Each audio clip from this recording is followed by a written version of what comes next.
नमस्कार, good morning, जोहार। मैं चुन स्वागत है झारखंडी हिंदी न्यूज में। तो चलिए जानते हैं आज की ताजा और महत्वपूर्ण खबरों को।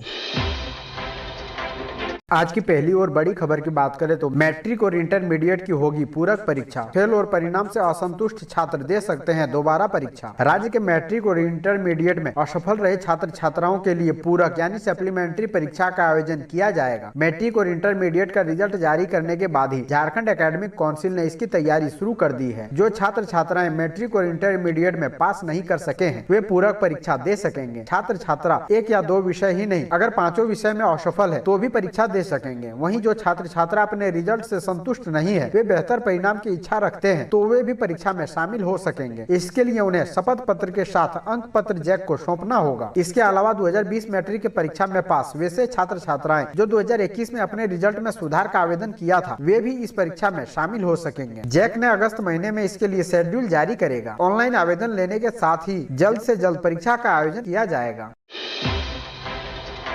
अगली बड़ी खबर की बात करें तो जैक के इंटर रिजल्ट पर कोऑपरेटिव कॉलेज के बच्चों का हंगामा। 11वीं में थे पास, 12वीं में हुए फेल। शुक्रवार को जारी हुए जैक 12वीं के रिजल्ट ने जमशेदपुर के कोऑपरेटिव कॉलेज के करीब 180 बच्चों का भविष्य दांव पर लगा दिया है। इन बच्चों का 11वीं की परीक्षा में अच्छे नंबर आने के बावजूद ये 12वीं के परीक्षा में फेल कर दिए गए। बिना रिजल्ट के पूर्व परीक्षा परिणामों और इंटरनल असेसमेंट के जरिए आए इस रिजल्ट में इन बच्चों ने भारी गड़बड़ी की आशंका जताते हुए पहले कॉलेज परिसर में हंगामा किया और फिर उसके बाद अपनी मांगों को लेकर जमशेदपुर डीसी ऑफिस पहुंचे। कोविड-19 के कारण परीक्षा का आयोजन नहीं कर पाने के कारण राज्य सरकार के निर्देशानुसार 10वीं तथा 12वीं के परीक्षार्थी को उनके पूर्व प्राप्त किए गए अंकों के आधार पर नंबर देने थे, परंतु कोऑपरेटिव कॉलेज के इन छात्रों का कहना है कि 11वीं में अच्छे अंक आने के बावजूद उन्हें किस आधार पर फेल किया गया है, यह उनकी समझ से बाहर है।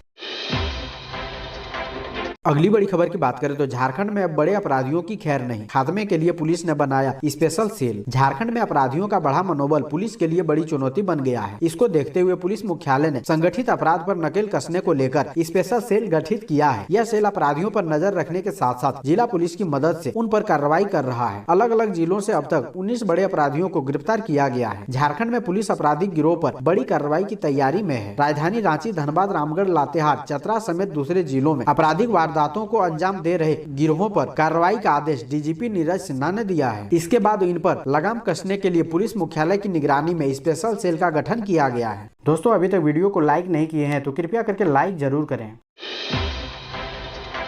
अगली बड़ी खबर की बात करें तो झारखंड के जमशेदपुर की बदल रही सूरत। लोगों ने जमकर की परिवहन विभाग की सराहना। जमशेदपुर परिवहन विभाग द्वारा सड़क सुरक्षा को लेकर कई कार्य किए गए हैं। शहर में 2 व्हीलर पर बैठने वाले दोनों लोगों ने हेलमेट पहनना शुरू कर दिया है। परिवहन विभाग द्वारा शहर के 14,000 ऑटो चालकों को उनकी पहचान दी गई है। साथ ही ऑटो चालक को ड्रेस कोड के साथ उनका पूरा पहचान पत्र ऑटो के आगे चिपकाना अनिवार्य किया गया है, जिससे ऑटो चालक की पहचान के साथ यात्रियों की सुरक्षा हो सके। वहीं शहर को प्रदूषण मुक्त बनाने के लिए परिवहन विभाग द्वारा विशेष अभियान चलाया जा रहा है। इसके तहत 15,000 डीजल ऑटो को सीएनजी में बदला जा रहा है। शहर में चलने वाली मिनी बस को भी सीएनजी बस में तब्दील किया जा रहा है, जिससे शहर प्रदूषण मुक्त हो सके।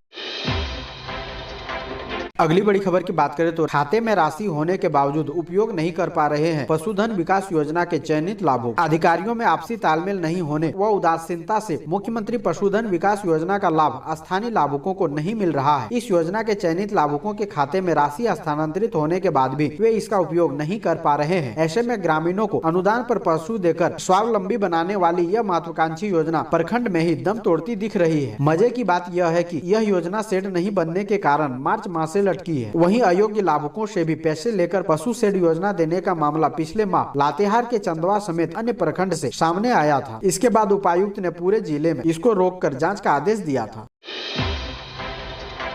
अगली बड़ी खबर की बात करें तो बोकारो डीपीएस के कॉमर्स के विद्यार्थियों ने रिजल्ट को लेकर प्रबंधन पर लगाया भेदभाव का आरोप। सीबीएसई के रिजल्ट को लेकर जहां छात्रों में खुशी का माहौल है, वहीं डीपीएस बोकारो के कॉमर्स के विद्यार्थी परिणाम को लेकर नाराज। बोकारो के सेक्टर 4 स्थित डीपीएस स्कूल के कॉमर्स के छात्रों ने स्कूल प्रबंधन पर भेदभाव का आरोप लगाया है। नाराज छात्र छात्राएं डीपीएस स्कूल पहुंचकर विरोध दर्ज किया। उन्होंने मुख्य गेट पर प्रबंधन के खिलाफ नाराजगी जताई। कॉमर्स के छात्र स्कूल प्रबंधन पर मार्क कम देने का आरोप लगा रहे हैं। छात्रों ने कहा कि नर्सरी से अभी तक इस स्कूल में पढ़ाई की है, लेकिन कॉमर्स के छात्रों के साथ विद्यालय प्रबंधन भेदभाव करता है।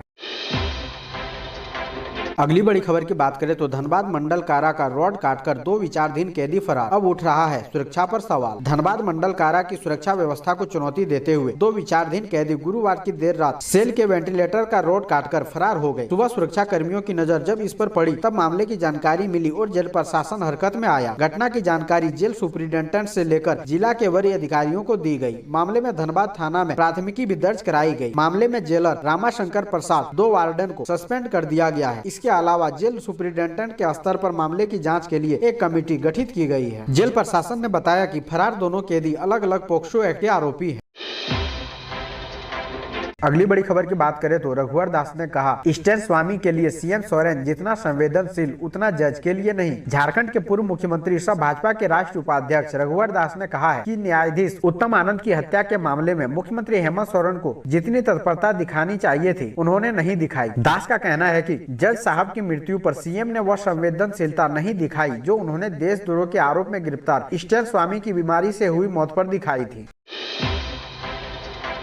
अगली बड़ी खबर की बात करें तो धनबाद के सीता नाल के पास मुख्य सड़क धंसी, आवागमन बाधित। लगातार हो रही बारिश से चंदन कियारी होते हुए धनबाद को बंगाल बॉर्डर से जोड़ने वाली मुख्य सड़क सीता नाला गांव के पास धंस गई। बारिश से आम जनजीवन काफी प्रभावित हुआ है। लोगों की परेशानी बढ़ी है। अब सड़क पर चलने वाले लोगों के लिए भी खतरा उत्पन्न हो गया है। सीता नाला के पास मुख्य सड़क पर जिस तरह से गोफ बन गया है वह काफी खतरनाक लगता है। ऐसे में कभी भी बड़ा हादसा हो सकता है। हालांकि जिस जगह सड़क धंसी है वहाँ बैरिकेडिंग भी लगा दिया गया है ताकि सड़क से गुजरने वाले वाहन सुरक्षित रहे। जिस प्रकार सड़क धंसी है उससे निर्माण कार्यों पर भी सवाल उठ रहे हैं। सड़क पूरी तरह खोखला हो चुका है।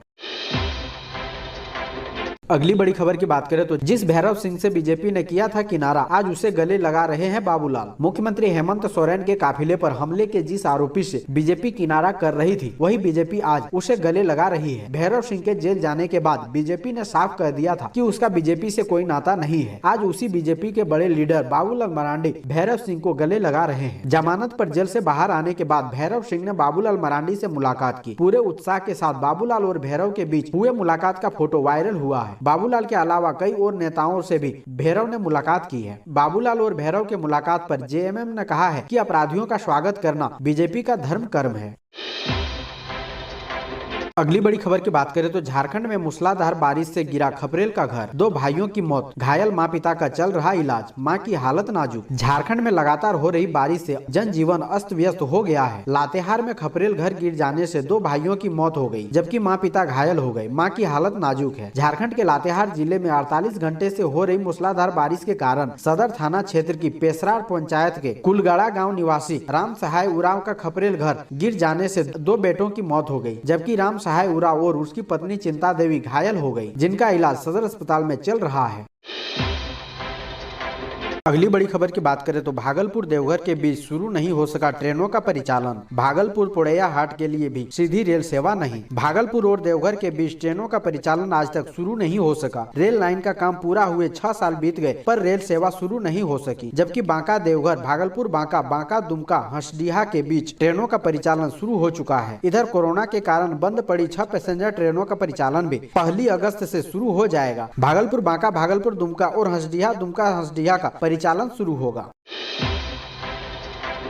अगली बड़ी खबर की बात करें तो सीएम सोरेन ने जज की फैमिली से कहा न्याय होगा। पूर्व सीएम ने कहा पुलिस पर भरोसा नहीं। झारखंड के मुख्यमंत्री हेमंत सोरेन ने धनबाद के जज उत्तम आनंद की संदिग्ध मौत के मामले में न्याय होने का आश्वासन दिया है। राज्य के सचिवालय में सोरेन ने आनंद के परिवारों से मुलाकात के दौरान कहा कि पुलिस अपनी जाँच कानूनी ढंग से जल्द पूरी करेगी और परिवार को न्याय मिलेगा। सरकार की प्राथमिकता यही है कि न्याय हो। इस मुलाकात के बाद सीएम कार्यालय ने कहा कि आनंद के परिजनों ने राज्य सरकार द्वारा बनाई गई एसआईटी को लेकर संतोष जताया और आनंद की पत्नी को अनुकंपा नौकरी देने की मांग की है। हेमंत सोरेन ने शुक्रवार को आनंद के परिवार से मुलाकात की और सीएम कार्यालय ने रात में ट्वीट करके इस बारे में जानकारी साझा की। इधर पूर्व मुख्यमंत्री बाबूलाल मरांडी ने धनबाद जज के कथित हत्याकांड को लेकर सरकार और प्रशासन पर आरोप लगाए। उन्होंने कहा राज्य में कानून व्यवस्था ठप हो रही है। धनबाद जज की मौत को लेकर जो सीसीटीवी फुटेज वायरल हो रहा है उसमें साफ दिखता है कि जज के साथ कोई सुरक्षा कर्मी नहीं था। यह घटना उस इलाके में हुई जहां पुलिस की लगातार पेट्रोलिंग होती है। ऐसे लगता है कि सब कुछ पूर्व नियोजित ढंग से हुआ है। हाई कोर्ट व सुप्रीम कोर्ट को भी इन्हीं अंदेशों के चलते मामले में दखल देना पड़ा।